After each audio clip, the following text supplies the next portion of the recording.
quero aqui mais uma vez voltar ao tema, né, da conjuntura, neste momento, né, delicado que o país está vivendo, momento esse em que aqueles, repito, né, que não se conformam com o veredicto popular, aqueles que, derrotados nas urnas, né, tentam agora travestir de legalidade um golpe sob o argumento de que o impeachment está previsto na nossa Constituição.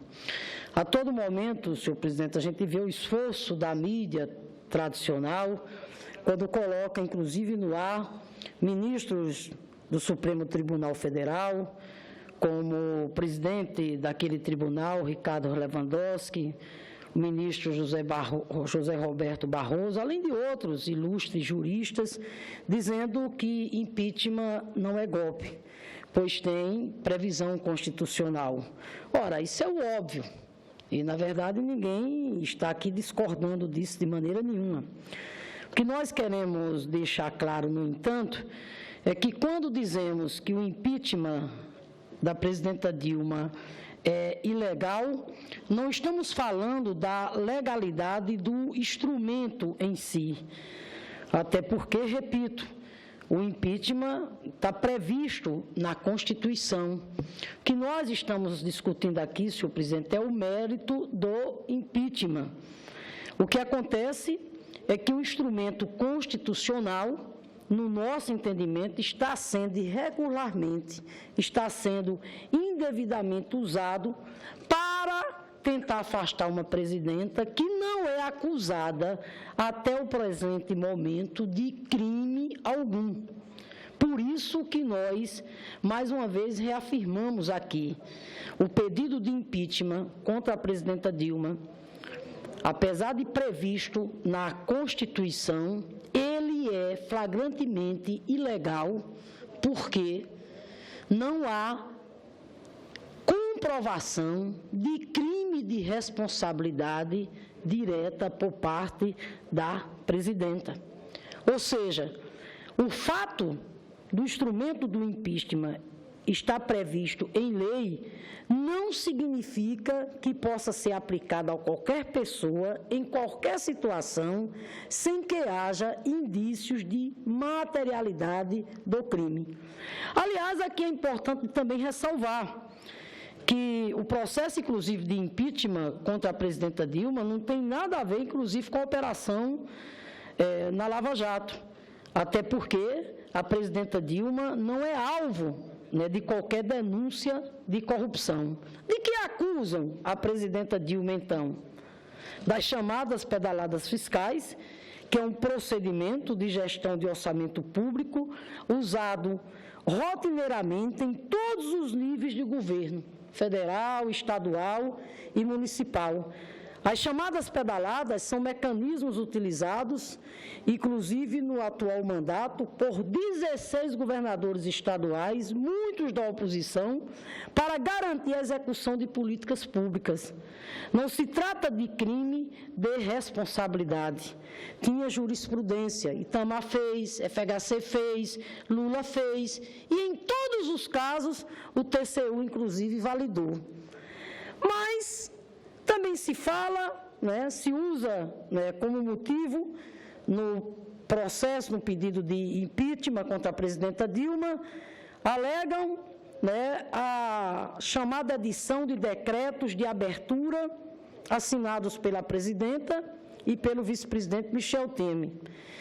Eu não vou discorrer aqui sobre o mérito, né, da edição de decretos de abertura de créditos, mas só quero lembrar que, se a assinatura desses decretos for considerada crime, para apear do poder uma presidenta eleita, né, que teve o voto de mais de 54 milhões de eleitores e eleitoras pelo Brasil afora, se esse argumento da edição de decretos de abertura de crédito for usado contra a presidenta Dilma para pedir o seu impeachment, então é bom aqui lembrar que o vice-presidente Michel Temer também assinou vários deles.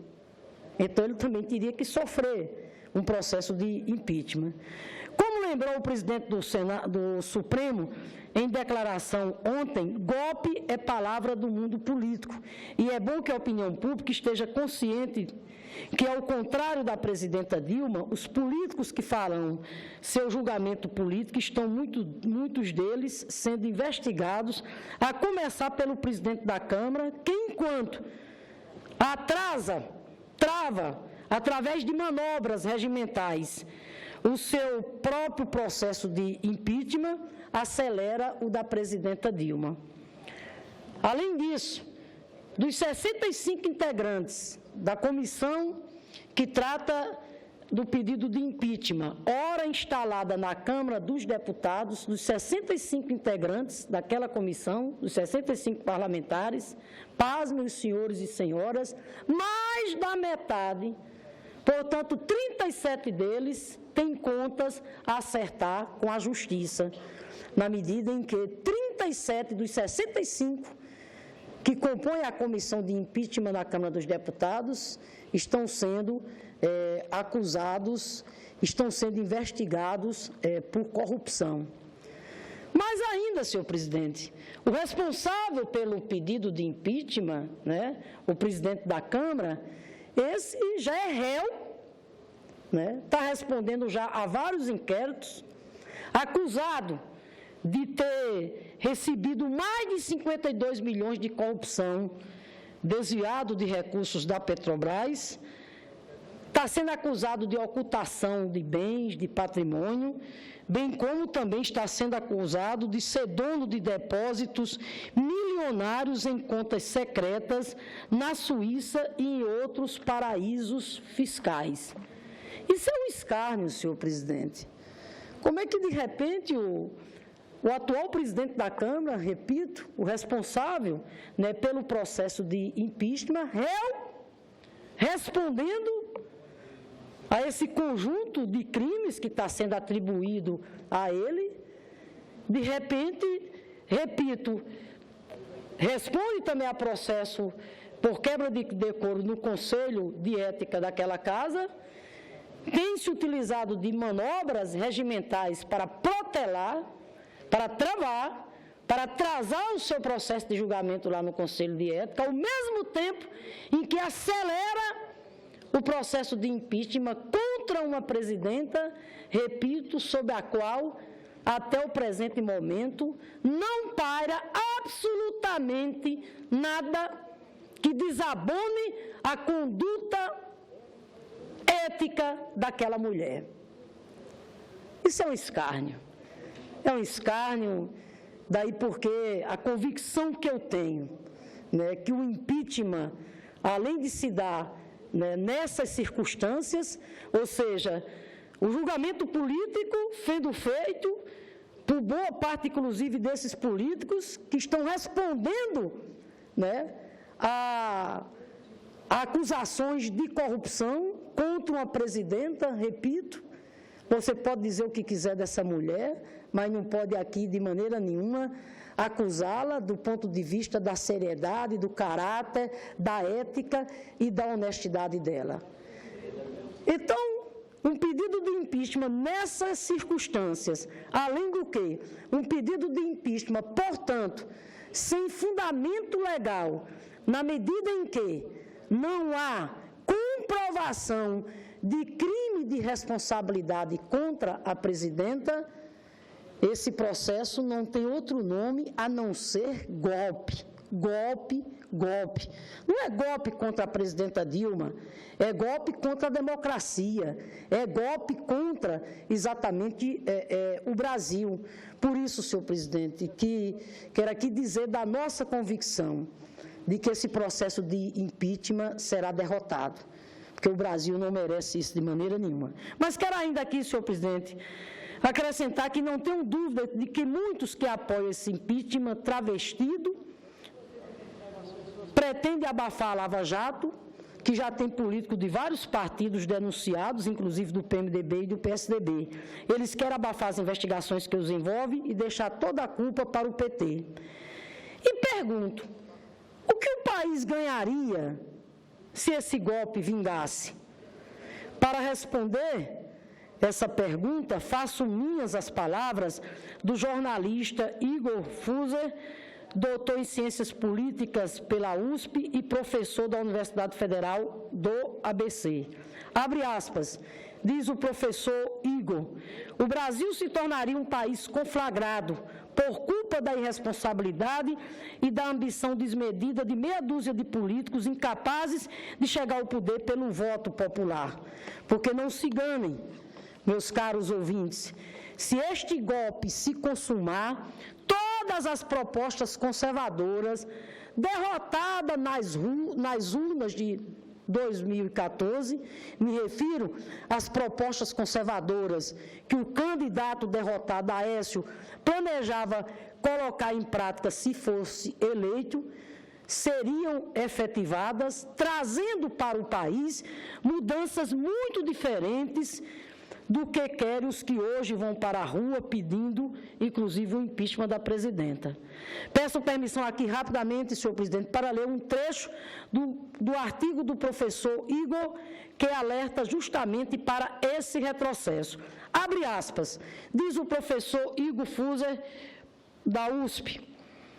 O presidente golpista irá, com toda certeza, mudar as leis trabalhistas, em prejuízo dos assalariados, revogar a política de valorização do salário mínimo, implantar a terceirização irrestrita da mão de obra, entregar as reservas de petróleo do pré-sal às empresas transnacionais, como defende seu parceiro, o senador José Serra, privatizar o Banco do Brasil e a Caixa Econômica Federal, introduzir o ensino pago nas universidades federais como primeiro passo para a sua privatização, reprimir os movimentos sociais e a liberdade de expressão na internet, expulsar os cubanos que trabalham no programa Mais Médicos, dar sinal verde ao agronegócio para se apropriar das terras indígenas, eliminar a política externa independente, rebaixando o Brasil ao papel de serviçal dos Estados Unidos.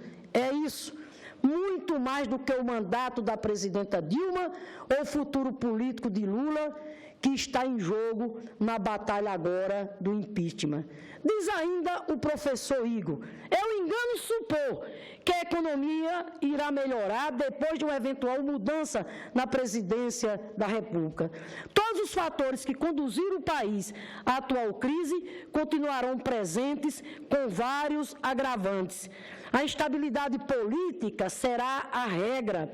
Os líderes da atual campanha golpista passarão a se digladiar pelo poder como piranhas ao redor de um pedaço de carne. E Dilma será substituída por um sujeito fraco, Michel Temer, mais interessado em garantir seu futuro, certamente uma cadeira no Supremo Tribunal Federal e em se proteger das denúncias de corrupção do que em governar efetivamente. A inflação continuará aumentando e o desemprego também. No plano político, o Brasil mergulhará num período caótico de forte instabilidade. Fecha aspas. E agora eu pergunto, é esse o país que queremos? Tenho certeza que não, senhor presidente. Tenho certeza que não é isso que querem os 54 milhões de eleitores da presidenta Dilma. Mais do que isso, tenho certeza também que boa parte daqueles que estão nas ruas hoje, sem saber, inclusive, ao certo, às vezes, pelo que briga, também não querem isso para o Brasil de maneira nenhuma. Por isso que estamos confiantes de que a população está cada vez mais acordando para os riscos do que seria um processo de impeachment nessas condições, sem fundamento legal e, portanto, um golpe. E um golpe, né, de consequências trágicas para as instituições democráticas do nosso país e para a imagem do próprio Brasil. Por isso, senhor presidente, que quero aqui, desde já, reiterar o nosso convite para, na próxima quinta-feira, aqueles que defendem a legalidade, aqueles que, nesse momento, entendem que o que está em jogo é a defesa da democracia, ocuparem as ruas desse país, para que a gente possa, mais uma vez, fazer uma manifestação de caráter pacífico, mas com muita convicção de defender a Constituição, de defender a democracia e de defender as conquistas sociais e trabalhistas nos últimos 13 anos. No dia 31, senhor presidente, eu não tenho nenhuma dúvida que o movimento de resistência ao golpe será cada vez maior. Até porque assim está se pronunciando a sociedade civil pelo Brasil afora. Nós vimos ontem, aqui no Congresso Nacional, de um lado, a direção formal da OAB apresentando um pedido de impeachment e, por outro lado, né, a reação forte dentro da própria OAB, dentro, né, do ambiente, né, daqueles, né, que militam, né, em defesa da justiça, se insurgindo cada vez mais contra essa atitude equivocada e infeliz da OAB de aderir a um processo de impeachment sem base legal, sem fundamento legal. Mas não é só a dissidência no campo da OAB que se multiplica em todo o país com atos em defesa da democracia, que está tomando conta do país afora, tendo à frente juristas, operadores de direitos, advogados e advogadas respeitadas em todo o país. Na verdade, esse movimento está ganhando as universidades pelo país afora, esse movimento está ganhando as escolas, esse movimento está ganhando corpo, né, nas comunidades religiosas pelo país afora, ou seja, esse movimento de resistência em defesa da legalidade democrática e contra o golpe está cada vez mais crescendo, porque o Brasil está acordando cada vez mais para os riscos que são para a nossa democracia consumar um impeachment nessas condições, sem base legal e sem fundamento legal. Por isso, senhor presidente, que termino aqui dizendo que no próximo dia 31 de março, data de aniversário do golpe militar, que nos jogou nas sombras da ditadura por mais de 20 anos, nós daremos o nosso grito de liberdade muito mais forte ainda, para dizer que o fascismo não passará, que dessa vez não vai ter golpe. Até porque golpe não é a solução para a crise. Muito pelo contrário, golpe é o agravamento e o prolongamento dessa crise. Muito obrigada.